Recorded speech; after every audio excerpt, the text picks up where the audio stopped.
Bonjour, je suis Mathieu Ricard pour PETA. Je suis éminemment concerné par le sort des 8 millions d'autres espèces qui sont nos concitoyens en ce monde et qui, comme nous, souhaitent éviter la souffrance et vivre leur vie jusqu'au bout. Effectivement, quand on voit les conditions dans lesquelles, par exemple, les vaches laitières sont élevées du point de vue industriel, c'est absolument inimaginable. Ils sont coincés sans voir le ciel dans des box pendant leur courte vie, que dès qu'elles produisent moins, elles sont éliminées. Quand on sait que 10, 15, enfin plus, % des animaux sont coupés en morceaux alors qu'ils sont encore conscients, parce qu'on n'a pas pu les étourdir. Ils meurent bout par bout.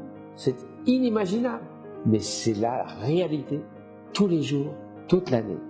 Les gens sont horrifiés. Je ne peux pas regarder ça, j'aime les animaux, je ne peux pas voir ça. Ben, si vous aimez les animaux, regardez et puis agissez. Quand on demande aux gens, êtes-vous en faveur de la justice et de la morale? Tout le monde dira oui.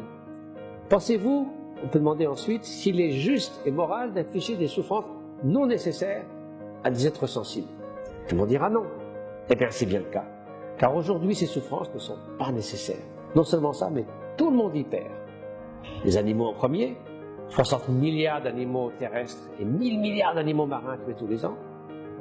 L'environnement, puisque toute la chaîne de l'élevage industriel destinée à la production de viande est aujourd'hui la deuxième cause d'émissions de gaz à effet de serre, après les habitations et avant les transports.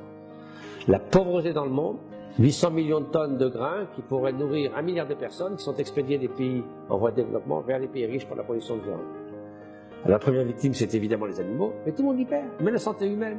L'OMS a donné un rapport de synthèse montrant que la consommation régulière de viande est mauvaise pour la santé.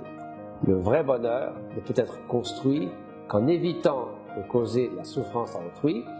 Donc devenez comme moi.